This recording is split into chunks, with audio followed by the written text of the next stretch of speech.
Hello everyone, welcome to my YouTube channel English literature zone. आज के video में हम लोग एरिस्टोटल पोएटिक्स का चैप्टर नंबर 1, 2, 3, 4, 5 को डिस्कस करने वाले हैं। काफ़ी टाइम से रिक्वेस्ट आ रहा था इस वाले टॉपिक के लिए। इससे पहले हम एरिस्टोटल पोएटिक्स पे 2 और वीडियो अपलोड कर रखे हैं। एक में तो हम कॉन्सेप्ट ऑफ प्लॉट या फिर यूनिटी ऑफ प्लॉट डिस्कस कर रखे हैं, और उसी वीडियो में कॉन्सेप्ट ऑफ ट्रेजेडी जिसमें कि हम 6 एलिमेंट ऑफ ट्रेजेडी भी डिस्कस कर रखे हैं, और सेकेंड वाली वीडियो में चैप्टर नंबर 6, 7, 8 को डिस्कस कर रखे हैं। तो ये 2 वीडियो ऑलरेडी यूट्यूब पे अपलोड है पोएटिक्स से रिलेटेड। ये वाली जो वीडियो है वो 3rd वीडियो है जो कि हम अपलोड कर रहे हैं पोएटिक्स से रिलेटेड। नोट्स जो है नॉर्मली ये वाला हम 5 से 6 पेज में रेडी किए हुए हैं, और नोट्स का लैंग्वेज काफ़ी ईजी रख रखे हैं ताकि आप लोग को आसानी से समझ आ जाए। तो अगर ये वाली वीडियो आपके सिलेबस की है, आपके लिए हेल्पफुल होती है ना, तो आप लोग वीडियो को लाइक करना, चैनल को सब्सक्राइब करना और कमेंट करके बताना वीडियो में कैसा लगा। शुरू करते हैं। सबसे पहले इंट्रोडक्शन वाला पार्ट है। इंट्रोडक्शन में है poetics is one of the most important work of ancient Greek philosopher Aristotle. कि पोएटिक्स जो है ना वो ग्रीक के प्राचीन फिलोसोफर एरिस्टोटल का काफी महत्वपूर्ण वर्क है। It is a part of Aristotle response to his teacher. यह एक भाग है जिसके थ्रू एरिस्टोटल जो है प्रतिक्रिया दिए हुए अपने टीचर प्लेटो को, हु आर्ग्यूज दैट, जो कि तर्क देते हैं कि poetry is representation of mayor appearances. It means Aristotle के ग्रुप प्लेटो का ऐसा मानना था कि जो पोएट्री है ना, कविता है, वो केवल दिखावे का प्रतिनिधित्व करता है। तो इस वजह से एरिस्टोटल जो है अपने ग्रुप प्लेटो को अपने वर्क्स पोएटिक्स के थ्रू ना जवाब दिए हुए हैं। Aristotle was the disciple of Plato. Aristotle जो थे डिसाइपल, इट मीन्स हो जाता है शिष्य थे प्लेटो के, and tutor of Alexander the great, और अलेक्जेंडर द ग्रेट के टीचर थे एरिस्टोटल। Poetics contents 26 chapter. हम लोग का जो प्रेजेंट वर्क जिसको कि हम लोग डिस्कस कर रखे हैं ना, उसमें टोटल 26 चैप्टर हैं, which deals with different form of poetry, जो कि अलग अलग तरह के पोएट्री से संबंधित है। नेचर ऑफ पोएट्री, इसमें पोएट्री के नेचर के बारे में, प्रकृति के बारे में बात की गई है। पोएटिक्स ट्रुथ के बारे में बात की गई है, एंड ट्रेजेडी के बारे में डिस्कस किया गया है। In the first 4 chapter of the poetics के पहले 4 चैप्टर में Aristotle discusses about mainly theory of imitation. Aristotle जो है मेनली डिस्कस करते हैं थ्योरी ऑफ इमिटेशन के बारे में। ठीक है, इस वाले वीडियो के बाद हम जो है थ्योरी ऑफ इमिटेशन पे भी वीडियो जस्ट अपलोड करेंगे। ठीक है, क्योंकि वो भी काफी इंपॉर्टेंट वीडियो है, मोस्टली एग्जाम में पूछा जाता है। And also discusses about the different kind of poetry. साथ ही साथ स्टार्टिंग के 4 चैप्टर में अलग अलग प्रकार की पोएट्री के बारे में भी डिस्कस किया गया है। Nature and function of poetry, poetry के प्रकृति के बारे में, फंक्शन मीन्स कार्य के बारे में डिस्कस किया गया। The structure of A good poem, एक अच्छा पोएम की क्या संरचना होती है, वो भी डिस्कस किया गया है। While in the chapter 5, जबकि चैप्टर 5 में ही discusses about comedy, tragedy and epic. कि एरिस्टोटल जो डिस्कस करते हैं कॉमेडी के बारे में, ट्रेजेडी के बारे में और एपिक के बारे में। अब हम लोग सबसे पहले चैप्टर नंबर 1 के बारे में थोड़ा शॉर्ट में पढ़ लेते हैं। Aristotle begins with a loose outline of what he will addresses in the poetics. Aristotle जो इस वर्क को शुरू करते हैं ना, वो एक लूज आउटलाइन, इट मीन्स हम लोग बोल सकते हैं एक ढीली रूपरेखा के साथ शुरू करते हैं कि वो क्या आगे डिस्कस करने वाले अपने वर्क्स पोएटिक्स में, वो बताते हैं पहले। The various kind of poetry, poetry के अलग अलग प्रकारों के बारे में डिस्कस करते हैं। The essential quality of each kind of poetry, और क्या आवश्यक क्वालिटी है, गुण है हर प्रकार की पोएट्री का, वो भी डिस्कस करते हैं। The structure of the plot, plot के स्ट्रक्चर के बारे में डिस्कस करते हैं। Which is prerequisite to a good poem, जो कि एक अच्छे पोएम के लिए आवश्यक है, जरूरी है, उस बारे में डिस्कस करते हैं। The number and nature of parts in which the poem is composed, कविता में शामिल भागों की संख्या और प्रकृति के बारे में भी डिस्कस करते हैं। तो ये नॉर्मली एक होता है ना स्टार्टिंग में इंट्रोडक्शन देना कि वो आगे क्या क्या डिस्कस करने वाले हैं, वो चीज एरिस्टोटल पोएटिक्स के स्टार्टिंग में ही बता देते हैं। Aristotle first seeks to define poetry. Aristotle जो है सर्वप्रथम कोशिश करते हैं पोएट्री को डिफाइन करने का। Poetry as Aristotle define it, poetry जैसे जिसको कि एरिस्टोटल इस तरह से डिफाइन किए हुए हैं, is first and foremost a medium of imitation. Aristotle बताते हैं कि जो पोएट्री है ना, वो प्रथम और फॉरमोस्ट, इट मीन्स हो जाता है सर्वोपरि मीडियम है इमिटेशन का, इट मीन्स एक माध्यम है अनुकरण का। Meaning A form of art, इसका अर्थ है कि पोएट्री जो है एक आर्ट का फॉर्म है, इट मीन्स कला का फॉर्म है। दैट सिक्स टू डुप्लीकेट और रिप्रेजेंट लाइफ, जो कि लाइफ को रिप्रेजेंट, इट मीन्स लाइफ की नकल करने की कोशिश करता है या लाइफ को रिप्रेजेंट करने की कोशिश करता है। ही नोट्स 3 वेज ऑफ इमिटेशन, वो बताते हैं कि लिखते हैं कि इमिटेशन जो होता है ना वो 3 प्रकार का होता है। पहला है मीडियम ऑफ इमिटेशन के बारे में वो डिस्कस करते हैं। ए पोएट में represent life through rhythm, language और हार्मोनी। वो बताते हैं कि जो पोएट होता है ना, जो कवि होता है ना, वो लाइफ को रिप्रेजेंट कर सकता है रिदम के माध्यम से, लैंग्वेज के माध्यम से और हार्मोनी के माध्यम से। ऑब्जेक्ट ऑफ इमिटेशन के बारे में वो डिस्कस करते हैं। The major object of imitation is man in action. वो बताते हैं कि जो सबसे प्रमुख ऑब्जेक्ट होता है, वस्तु होता है इमिटेशन का, वो होता है man in action, it means कार्य करता हुआ मनुष्य। थर्ड है मैनर ऑफ इमिटेशन। ऑथर जो है मैनर ऑफ इमिटेशन के बारे में डिस्कस करते हैं। The manner of imitation depend upon the poets creativity. वो बताते हैं कि जो तरीका है इमिटेशन का ना, वो डिपेंड करता है पोइट्स की क्रिएटिविटी पे, इट मीन्स पोइट की रचनात्मकता पे। अब हम लोग चैप्टर नंबर 2 को डिस्कस करेंगे। ठीक है, सब चैप्टर को इसी तरह हम शॉर्ट में डिस्कस कर रखे हैं 5 तक, फिर एंड में कंक्लूजन वाला सेक्शन आ जाएगा। इन द चैप्टर 2 में Aristotle discusses about the object of imitation in context to morality. Aristotle जो है चैप्टर नंबर 2 में object of imitation, it means हम लोग बोल सकते हैं इमिटेशन के वस्तु के बारे में डिस्कस कर रखे हैं मोरालिटी के कॉन्टेक्स्ट में, इट मीन्स नैतिकता के कॉन्टेक्स्ट में, नैतिकता के संदर्भ में। एरिस्टोटल सेज दैट, एरिस्टोटल ऐसा कहते हैं कि the object of imitation are the man in action, कि अनुकरण की वस्तु जो है क्रियाशील मनुष्य है। He says that these men are either of higher और lower type, और वो बताते हैं जो मनुष्य होते हैं या तो वो हायर टाइप के होते हैं या तो लोअर टाइप के होते हैं। एरिस्टोटल गिव्स एग्जाम्पल ऑफ सब पेंटर एंड राइटर्स। अब एरिस्टोटल इस चीज को समझाने के लिए कुछ पेंटर्स का एग्जाम्पल देते हैं और कुछ राइटर्स, इट मीन्स लेखकों को एग्जाम्पल देते हैं। Painter Polygnotus depicted man as nobler than they are. Painter Polygnotus जो कि ग्रीक का पेंटर रहता है, वो इंसान को, मनुष्य को दिखाता है और भी ज्यादा महान, जितना कि मनुष्य एक्चुअली होता है ना, उससे भी ज्यादा महान दिखाने की कोशिश करता है। Pauson represented them as less noble, और पॉजन ये भी ग्रीक का पेंटर है, वो इंसान को, मनुष्य को कम नोबल दिखाता है, कम अच्छा दिखाता है। While Dionysius drew them true to life, वही जो डायनोशियस जो कि गॉड है ग्रीक का, वो ना मनुष्य को true to life, it means हम लोग बोल सकते हैं जीवन के प्रति सच्चा दिखाता है, इट मीन्स जैसा मनुष्य है उस तरीके से रिप्रेजेंट करने की कोशिश करते हैं। वाइल राइटर्स लाइक होमर, और वही जो राइटर्स है होमर की तरह, रिप्रेजेंटेड देम एज बेटर, वो मनुष्य को बेटर रूप में प्रेजेंट करता है। क्लियोफोन एज दे आर, और जो क्लियोफोन है ग्रीक के पॉलिटिशियन, वो मनुष्य जैसे हैं उसको वैसा ही दिखाते हैं। And Hegemon worse than they are, और वही हैगेमन जो है मनुष्य को रिप्रेजेंट करते हैं, जैसा मनुष्य होता है ना उससे और ज्यादा बुरा दिखाने की कोशिश करते हैं। फिर यहाँ पे हम एक कोटेशन यूज रखे हैं, comedy aims at representing man as worse than they are in real, की कॉमेडी के थ्रू जो है इंसान को दिखाया जाता है वर्स, मतलब और भी ज्यादा बुरा, इंसान जितना बुरा होता है ना उससे भी और ज्यादा बुरा दिखाया जाता है। While tragedy represents man as better than they are in actual, वहीं जो ट्रेजेडी के थ्रू जो इंसान जितना अच्छा होता है ना उससे और भी ज्यादा अच्छा दिखाया जाता है। ठीक है, मतलब कॉमेडी के थ्रू और भी ज्यादा गंदा दिखाया जाता है इंसान जो एक्चुअल में गंदा होता है, और वही ट्रेजेडी के थ्रू इंसान जितना एक्चुअल में अच्छा होता है उससे और भी ज्यादा उसको अच्छा दिखाने की कोशिश की जाती है।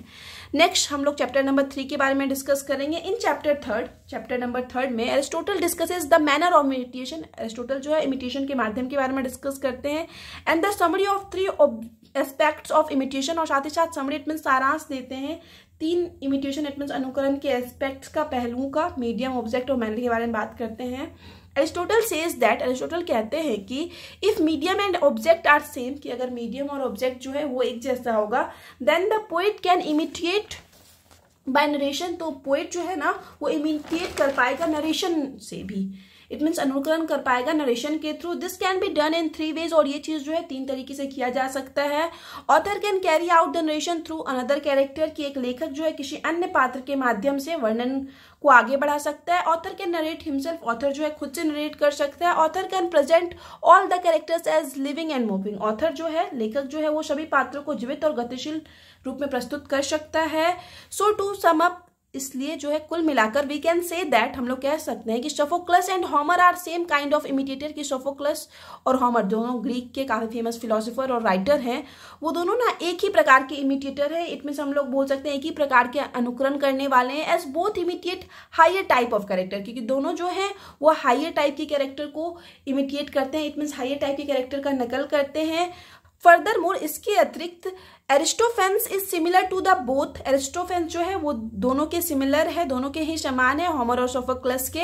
As all 3 presented characters as living and moving, क्योंकि ये जो तीनों हैं एरिस्टोफेंस, होमर और सोफोक्लस, ये तीनों जो है ना कैरेक्टर्स को, इट मीन्स हम लोग कह सकते हैं चरित्रों को लिविंग इट मीन्स हो जाता है जीवित, और मूविंग इट मीन्स गतिशील दिखाते हैं। ये हम लोग 3rd चैप्टर को भी डिस्कस कर लिया। नेक्स्ट जो है हम लोग चैप्टर 4 के बारे में पढ़ेंगे। एरिस्टोटल सेज दैट, एरिस्टोटल कहते हैं कि पोएट्री स्प्रंग फ्रॉम 2 कॉजेज, कि कविता जो है वो 2 कारणों से उत्पन्न होती है। अब उन 2 कारणों के बारे में हम डिटेल में थोड़ा डिस्कस किए हुए आगे। The instinct of imitation in man, it means मनुष्य में नकल करने की प्रवृत्ति। One difference between man and other animals is that man is most imitative of living creature, एक जो बहुत महत्वपूर्ण डिफरेंस है, इट मीन्स अंतर है मनुष्य और दूसरे जानवरों के बीच, वो ये है कि मनुष्य जो होता है ना वो सभी प्राणियों में सबसे ज्यादा इमिटेटिव होता है, इट मीन्स नकल करने वाला होता है, अनुकरण करने वाला होता है। Man takes delight in imitation, कि मनुष्य को ना खुशी मिलती है, आनंद मिलती है इमिटेशन में, इट मीन्स नकल करने में, because man learns his earliest lesson through imitation, क्योंकि मनुष्य जो है अपना अर्लीस्ट लेसन, इट मीन्स शुरुआती लेसन जो सीखता है ना वो इमिटेशन के थ्रू सीखता है, इट मीन्स अनुकरण के थ्रू सीखता है। And learning gives the liveliest pleasure, और जो लर्निंग होता है, इट मीन्स सीखना जो होता है ना वो सबसे अधिक प्लेजर देता है, इट मीन्स आनंद देता है। Not only to philosopher but also common man, मतलब लर्निंग से सिर्फ फिलोसोफर ही आनंदित नहीं होते बल्कि जो कॉमन मैन है, जो सामान्य मनुष्य है, उनको भी काफी ज्यादा आनंद मिलती है।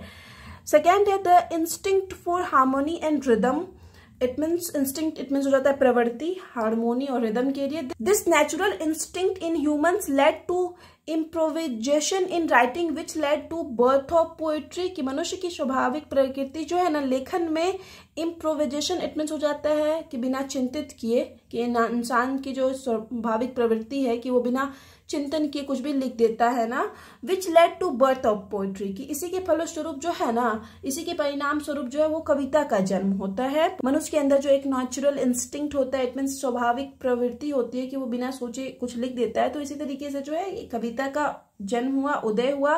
Poetry then diversed into two form depending on the individual nature of the writer, इसके बाद जो कविता है वो लेखकों की व्यक्तिगत प्रकृति के आधार पर दो रूपों में विभाजित हो गई। पहला है graver spirits imitated noble action, की ग्रेवर स्पिरिट्स इट मीन्स हम लोग बोल सकते हैं कि जो गंभीर लेखक होते थे, या फिर स्पिरिट्स इट मीन्स आत्मा होती है, तो जो गंभीर लेखक के सेंस में यहाँ पे हम लोग डिस्कस करेंगे कि जो गंभीर लेखक होते थे ना वो नोबल एक्शन, इट मीन्स अच्छे एक्शनों का अनुकरण करते थे, and action of good man, और जो अच्छे इंसानों का एक्शन होता था ना उसका अनुकरण करते थे।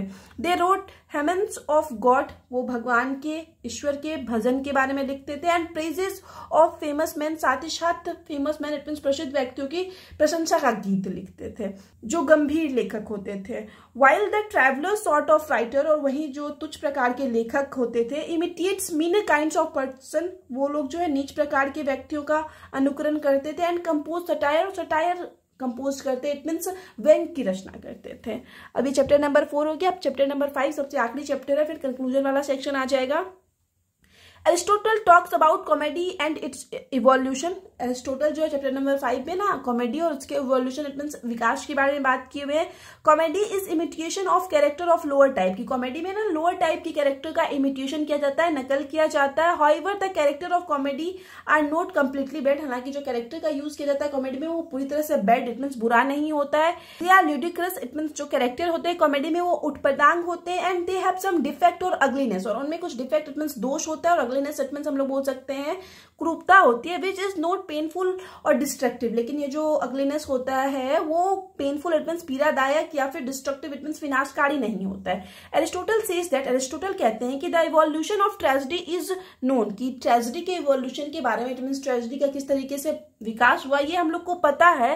However the history of comedy is not known, कि जो हम लोग हैं मतलब ट्रेजेडी के इतिहास के बारे में जानते हैं, उसका इवोल्यूशन विकास कैसे वो जानते हैं, लेकिन जो कॉमेडी है ना उसके हिस्ट्री के बारे में हम लोग को नहीं पता है, बिकॉज क्योंकि it was not taken seriously, क्योंकि जो कॉमेडी थी ना उसको सीरियसली नहीं लिया गया, कंसिडर्ड इन्फीरियर टू ट्रेजेडी, और कॉमेडी को जो है हमेशा ट्रेजेडी से इन्फीरियर कम समझा गया, छोटा समझा गया। Aristotle then discusses the similarities and difference between epic poetry and tragedy, Aristotle जो है अब एपिक पोइट्री और ट्रेजेडी में सिमिलैरिटीज इट मीन्स क्या समानता है क्या अंतर है वो डिस्कस करते हैं। सिमिलैरिटीज हम लोग पढ़ लेते हैं। Epic poetry and tragedy are similar, epic poetry और ट्रेजेडी जो है वो सिमिलर है, बिकॉज क्योंकि both imitate character of higher type, क्योंकि दोनों में जो है इमिटेट किया जाता है, अनुकरण किया जाता है हायर टाइप की कैरेक्टर का। Tragedy is superior to epic poetry, tragedy जो होती है वो सुपीरियर होती है एपिक पोइट्री से। All the elements of epic poetry, और एपिक पोइट्री का जो सारा एलिमेंट्स है आर फाउंड इन ट्रेजेडी, वो ट्रेजेडी में पाया जाता है। हाउएवर हालांकि all the elements of tragedy, की ट्रेजेडी का जो सारा एलिमेंट है ना are not found in epic poetry, वो एपिक पोइट्री में नहीं पाया जाता है। इट मीन्स हम लोग कह सकते हैं सिंपल लैंग्वेज में कि एपिक पोइट्री का सारा एलिमेंट ट्रेजेडी में पाया जाता है, लेकिन ट्रेजेडी में जो एलिमेंट पाया जाता है ना वो सारा एपिक पोइट्री में नहीं पाया जाता है। अब डिफरेंस पढ़ लेते हैं दोनों के बीच में लेंथ के आधार पर। The length of a tragedy is confined to 1 revolution of sun, कि जो ट्रेजेडी का लेंथ होता है ना वो सीमित होता है सूर्य की एक परिक्रमा तक ही, जबकि जो एपिक पोएट्री होती है ना, has no limit of time, इसमें कोई टाइम का लिमिट नहीं होता है। फॉर्म के बारे में डिस्कस कर लेते हैं। Epic poetry is narrative, epic poetry जो होती है वो नैरेटिव होती है, कथात्मक होती है। वाइल ट्रेजेडी इज ड्रामेटिक, वही जो ट्रेजेडी होती है वो नाटकीय होती है। Epic poetry uses only 1 metre heroic couplet, epic poetry में सिर्फ 1 मीटर और हीरोइक कपलेट का यूज किया जाता है। While tragedy uses various metre, वहीं जो ट्रेजेडी है ना उसमें ढेर सारे मीटर्स का यूज किया जाता है। अब नेक्स्ट है इन एपिक, एपिक में song and spectacled can't be included, कि एपिक में ना सॉन्ग इट मीन्स गीतों को, स्पेक्टिकल इट मीन्स हो जाता है तमाशों को शामिल नहीं किया जा सकता। However tragedy should compulsorily have song and spectacled, की ट्रेजेडी में जो है ना कंपल्सरी इट मीन्स निश्चित तौर पर सॉन्ग्स और स्पेक्टिकल इट मीन्स तमाशे होने ही चाहिए। तो यहाँ पे जो है हम डिफरेंस के बारे में पढ़ लिए दोनों में। तो यहाँ पे चैप्टर नंबर 5 खत्म हो गया। हम लोग कंक्लूजन डिस्कस करेंगे, फिर नोट्स भी हम लोग का फिनिश हो जाएगा। थस इस प्रकार Aristotle poetics is a great landmark in the history of literary criticism. इस प्रकार हम लोग कह सकते हैं कि एरिस्टोटल का जो पोएटिक्स है ना वो काफी महान वर्क है लिटरेरी क्रिटिसिज्म के हिस्ट्री का, लिटरेरी क्रिटिसिज्म के इतिहास का।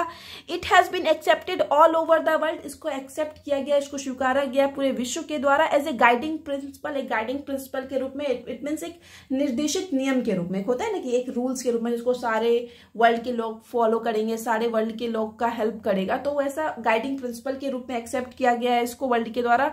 Bye declaring poetic imitation is a creative process, Aristotle has given poetry very high place, मतलब पोएटिक इमिटेशन को रचनात्मक प्रोसेस बताते हुए, रचनात्मक प्रक्रिया बताते हुए एरिस्टोटल जो है ना पोएट्री को एक बहुत ऊंचा स्थान दे देते हैं in the realm of art and literature, art और लिटरेचर के रिल्म क्षेत्र में। तो यहाँ पे नोट्स वाला सेक्शन खत्म हो गया। वीडियो अगर आप लोग के लिए हेल्पफुल है, आपके सिलेबस का है, तो आप लोग वीडियो को लाइक करना, चैनल को सब्सक्राइब करना, कमेंट करके बताना वीडियो आपको कैसा लगा। नोट्स का पीडीएफ चाहिए तो आप लोग को पता होगा कि 1 मई से हम सारे टॉपिक्स का पीडीएफ पेड कर दिए, तो एक टॉपिक के पीडीएफ के लिए आपको 30 रुपीज पेड करना होगा। और आप लोग चैनल का टेलीग्राम ग्रुप भी ज्वाइन कर सकते हो।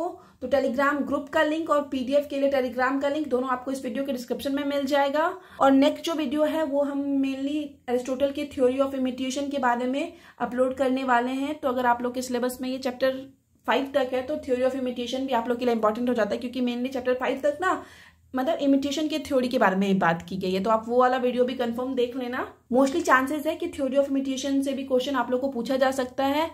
ठीक है, तो मिलते हैं नेक्स्ट वीडियो में नेक्स्ट टॉपिक के साथ।